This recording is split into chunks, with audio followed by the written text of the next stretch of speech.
and gentlemen. Tobin and Leroy here with you on 560 WQAM. Taking you up until 2 o'clock. Thanks again to Tyler Hero for the time. Boy, wonder. Very honest, Leroy. Very honest conversation with Tyler, saying that he thought that a lot of his playoff issues last year mental. That he thought he was in his own head last year before the injuries. It happens, man. It happens in sports because, whenever things aren't going your way, you tend to think there's something that I can do to get things the way I want them. And it's not always the case. Sometimes you just have to do what you do and let things play out. But as a young player, that's hard to accept, right? It's hard to accept when you think you earned something and it's not being given to you. And this happens a lot with the Heat. But in defense of the Heat, they pay you accordingly, not based on what your role is with the team, but they will pay you based on what you could get because they feel you're that important. And so that happened with Hassan Whiteside. That happened with a few players, and now it's happened with Tyler. So maybe that he sees, because the way it works is you're looking at, okay, if I'm a starter, then I can get this. Yeah. If I'm coming off the bench, then I can't get starters money. But the Heat don't do it that way. So when Hassan got his money and then he was coming off the bench. Oh, he was a sulker. Right. Oh, right. So just imagine, but just imagine somebody who's had the impact in this organization as Tyler has. Imagine being only 21 years old. How do you like it? That's a veteran thing to just accept it and understand that you will be compensated. So I can see it. I can see it. Let's get to some headlines here. Brought to you by the new Palmetto Ford Truck Super Center. Why buy your truck at a car store? Palmetto Ford. We know trucks.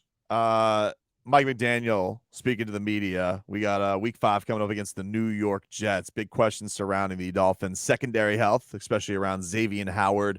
And Byron Jones is now eligible to come off the IR and start his 21-day process of recovery, be able to practice. But here's Mike McDaniel on the health of his 2-star cornerbacks. X is going to be day-to-day. He's going to do everything in his power to play against the Jets on Sunday. And then Byron will not begin the 21-day. We're still going to take our time with it. It's not progressing as fast as we obviously had hoped from the spring and into the summer. But there hasn't been a major setback or anything. We're just we mean what we say when I won't put a dude on the field unless he has complete stability, and there's too many other risks that can happen if around other people. So there you go. So what is the 21-day process? Apparently you're allowed to start practicing. So like there's IR, that they changed IR. Yeah. Okay. So you can still be on IR, but you can start the process of coming back. Exactly. And they don't want to even start that process because technically you have to take him off of. Yeah. And then he has to go on. Yeah. So I got you.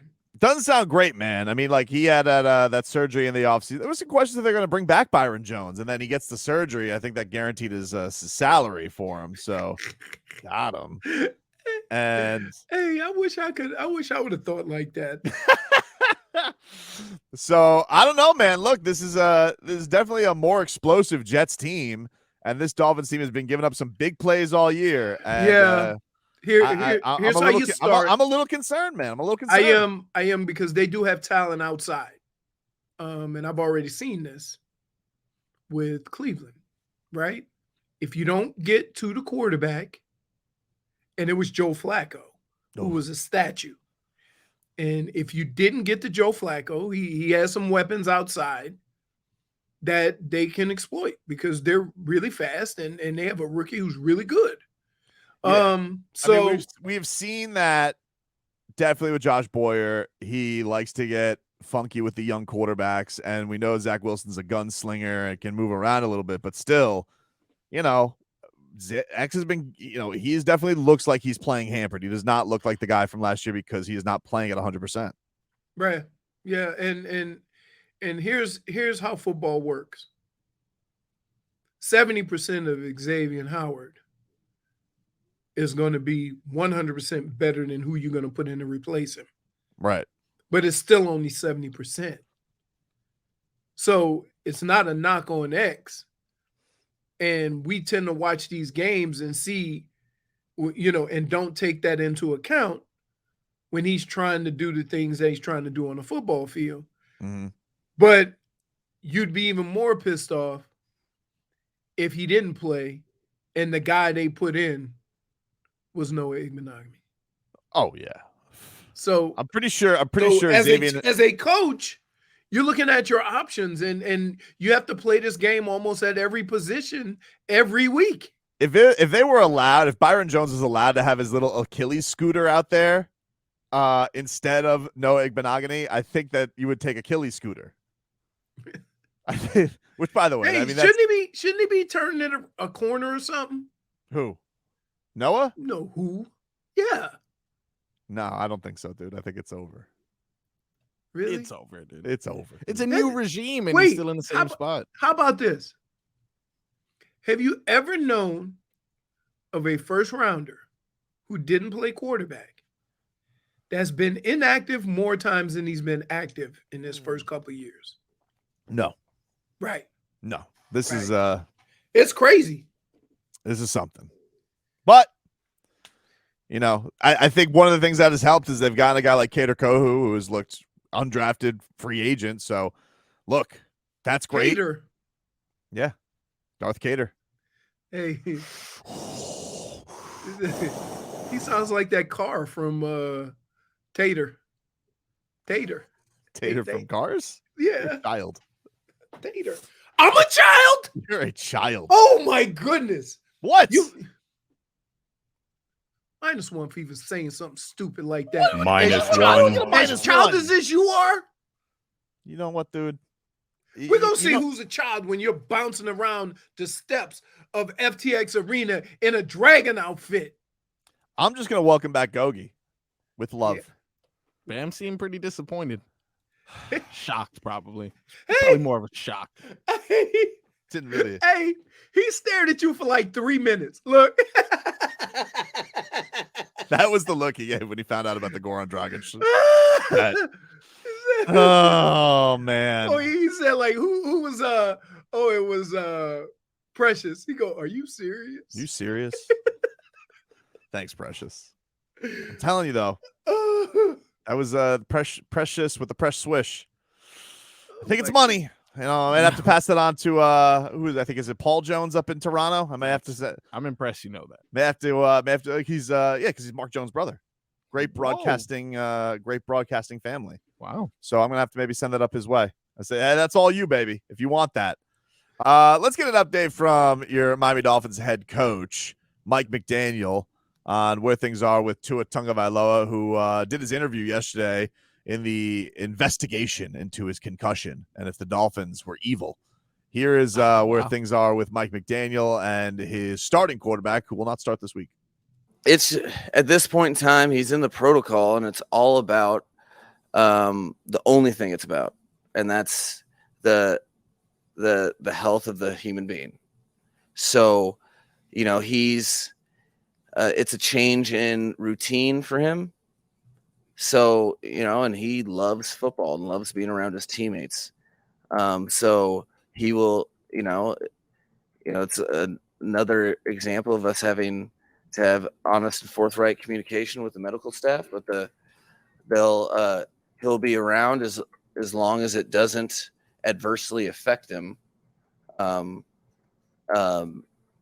as best possible. We want, he's a captain of this team, and we want him to be present as much as he can, but not at any sort of cost to his process, getting himself healthy and going through that procedure. So that will be case by case. And I know if he's able, he'll be around as much as he can, because he's already got FOMO. I can feel it. I hate FOMO. Hate FOMO, Leroy? Oh, gosh. You know what? They're going to be extra cautious with them. Like, I don't know what it is, because, it's so tough to judge these things. Everybody's on high alert now. So, like, are they – this is in the area of, like, why it would have been beneficial to sit him going into the Bengals game, because that did seem like a quick turnaround, being beat up, concussion, no concussion, even if it was the back. But now it's like, when is it going to feel like the right time? Because when does it feel like it's not reckless? Right. And here's the problem. They've put coaches all over in very difficult positions, because now you're asking a coach, no matter what he hears from a doctor, to make his own evaluation. Right. But only to the bad. So if a coach who a doctor says he's not good to go, and you talk to the player, and the player, after the conversations, you think he's fine, do you also have the ability to put him in? I don't know. See I don't what know. mean? And the thing is, like, football, we love it, but it's looked upon as very evil, like the whole corporation of it, the grabbing of doing as many games as possible. People get they want to be very mad at football, but then you have people in football like Tua and Mike McDaniel. We don't know any of these guys, but they seem like two of the most decent dudes that you can put in front of a microphone and ask questions to, and seem genuine. And so to see them in this situation where Tua is hurt, a coach who is very close with his quarterback, they've had a very open and honest relationship throughout this first year together. I genuinely think Mike McDaniel wanted to put Tua in harm's way. Right. No way. And that's the thing that I think gets lost in this, because I've told you the story about Bill Belichick. And if I were to tell you that story with what you think of Bill Belichick, you would think there's no way he would do something like that. But Belichick actually does strike me as a guy who thinks he's smarter than doctors. If I'm honest, when I heard that story, I was like, this guy thinks he's smarter than a doctor. That's what you took out of that. That's what I took out of it. That's what you took out. I mean, it was a lovely story. I was very impressed. But it's not, you didn't think that he was looking out for the best interest of the player? I did, but I also feel like Bill Belichick is like, I know this better than this guy does, because I think that's how he is with everything. Because that's the Tobin twist on this. What? I literally told you a story where a coach erred on the side of caution. Yep. With a guy who he depended on. Yes. Every week. And it was beautiful. You took that as, well, that's because he thinks he knows more than everybody.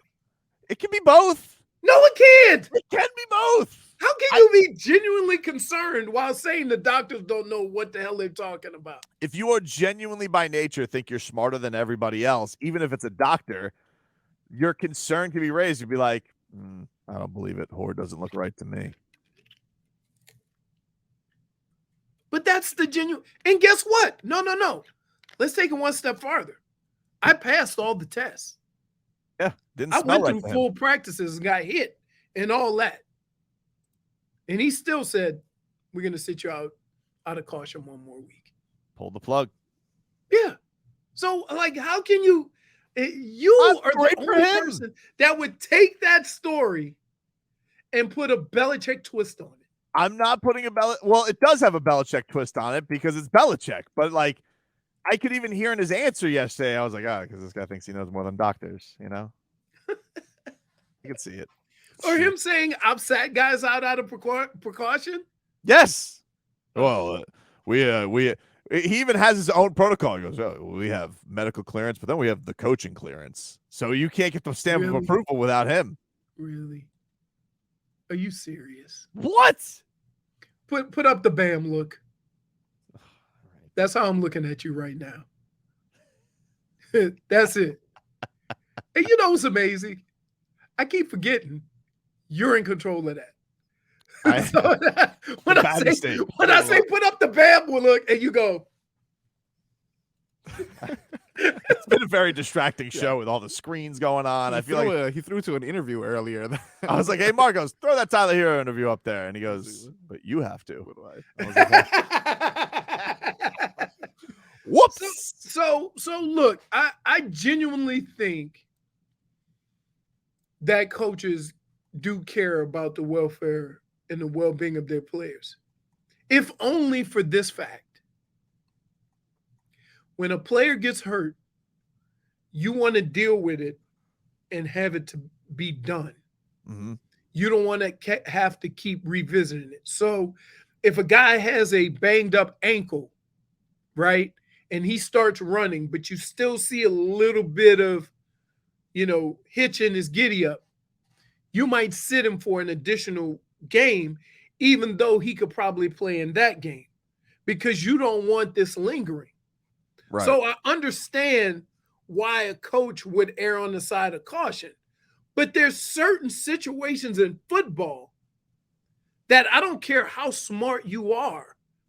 The only information that you can use is that of the doctor or the independent neurologist. Hey, we're giving you a chance to win 2 tickets and a parking pass to a Dolphins game. All you have to do is text the word stadium to 20357. That's stadium to 20357. If your name is picked, you win. Standard data message rates apply. Please don't text and drive. Sponsored by Dade County Federal Credit Union, the official credit union of the Miami Dolphins. Go to finscu.com today.